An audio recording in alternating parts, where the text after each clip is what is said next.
Gente, les comento. Hay una película, que es la que vamos a criticar ahora, que me trae sensaciones complicadas. Porque refleja dos partes indispensables en el cine. Y es el buen momento para hablar sobre eso. Porque muchas veces encuentras una idea propia del cine y tratar de traspasarla trae consecuencias que puede que no hayas pensado. ¿Quién puede? Un niño, la película. Hay cosas que en el cine son sagradas. La familia, el amor, los niños. Universalmente los niños son una figura intocable. Tienen un simbolismo muy propio. Los niños son la pureza, todo lo asociado a lo sagrado, a lo culmine, a lo impío, a todo lo que no ha sido corrompido. Por tanto, entonces, cada vez que hablamos sobre que a un niño le pasa algo, entendemos que lo que le está pasando es malo, porque le pasa a un niño.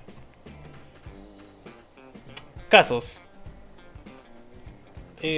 Niños poseídos, niños que no son niños, que son aliens, que son robots, que son otras cosas. ¿Por qué molesta? ¿Por qué afecta? Es básicamente porque cuando trabajamos con este tipo de características, estamos hablando de unos personajes que están como deformando esta figura sagrada. Pero ¿qué es lo que se mantiene en todos estos casos? Es que los niños nunca al final son los culpables verdaderos de lo que le está pasando.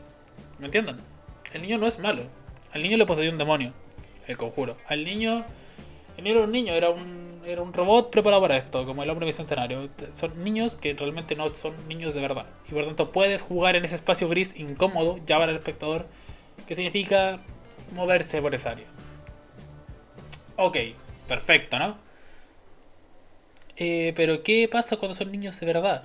Claro, ahí hay un problema. ¿Cuál es ese problema? Bueno, pero ¿qué pasa cuando de repente son los niños los verdaderos malos?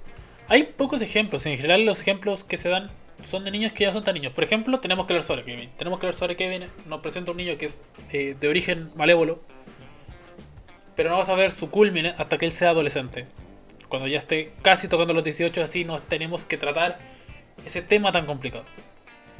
Y de repente llega Españita y dice, ¿saben qué? Lo voy a tratar. ¡Pum! Niños malos.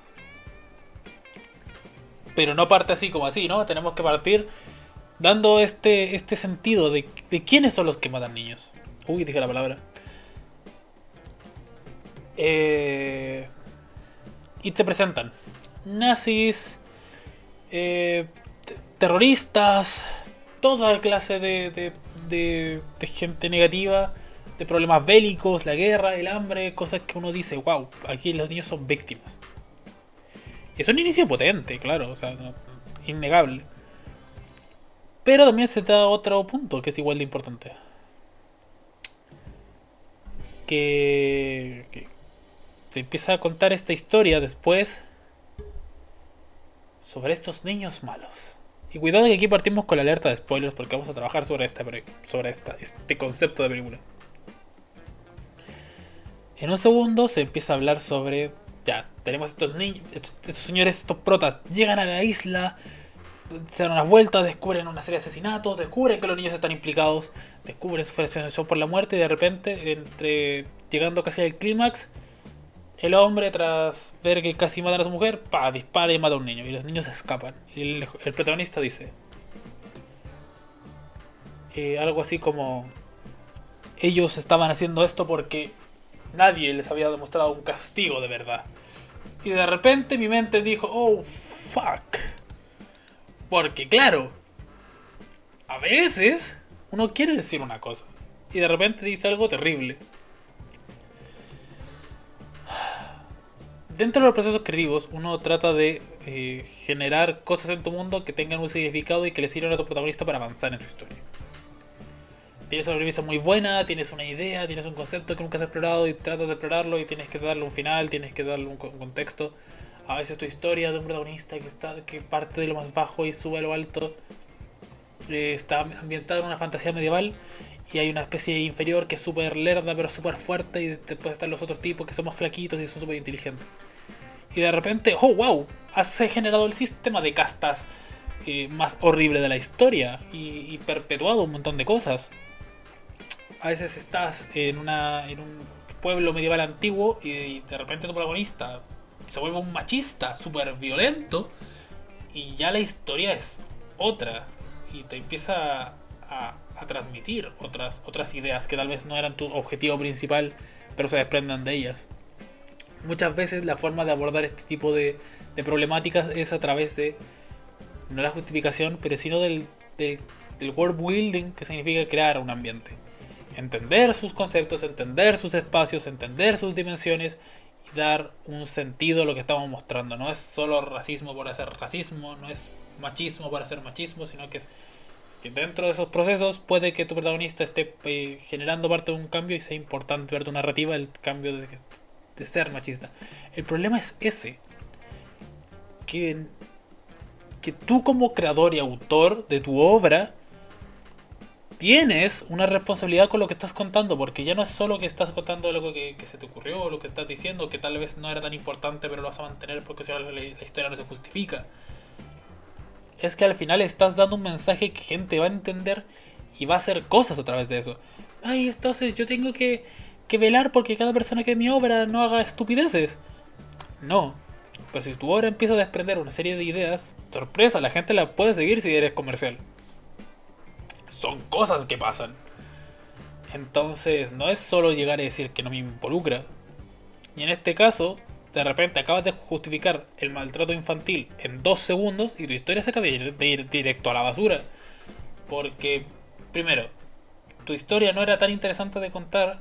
Era algo que ya se había visto en otras plataformas, tal vez no con niños, pero sí con esta idea de, oh wow, tenemos un grupo que es súper diferente y parece súper pacífico y de repente, sorpresa, son malos. The Wicker Man es como el predecesor clásico que cambia la industria y es un poco más de lo mismo, la verdad. Me queda con un poco de sabor a poco. Creo que incluso tal vez explorar el ambiente tal vez solo del documental, tal vez haber vuelto a esta película un documental sobre quiénes son los que harían esto con los niños, ya era más tenebroso, más escabroso y violento que lo propio, ¿no? Y no justificas nada terrible. El cine también tiene posiciones políticas. Puede que no haya sido un error. Puede que muchas veces uno no se entera y que uno siempre cree que los artistas son de izquierdas y en veces te sale un fascista que prefiere el tema de justificar la violencia porque es un método de educación súper válido. Y al final el mensaje termina siendo un poco ese. Él, el que... Las premisas siempre se cuentan en dos partes, el inicio y el final. En el inicio te cuentan de qué se va a tratar la historia, en el segundo cuál es la idea del personaje respecto a lo que tendría que suceder. Y de la idea de que este protagonista le estaba ganando a los malos, que eran los niños, porque él estaba ajusticiando, pero la sociedad, acá, los policías, al dispararle a él por entender que los niños son los buenos, de base, los niños terminarán contagiando a todo el resto de los niños, van a impartir el gen del comunismo. Perdón, igual estoy desprendiendo más de lo que debería. Pero es un poco eso, ¿no? Es un poco esta idea de esta sociedad homoga que mata gente por diversión y que no sé qué. Y van a expandirse por la tierra porque están vendiendo cosas que parecen felices y no. Y la sociedad se está corrompiendo y se está cayendo a pedazos y bla, bla, bla. Es un poco más de lo mismo.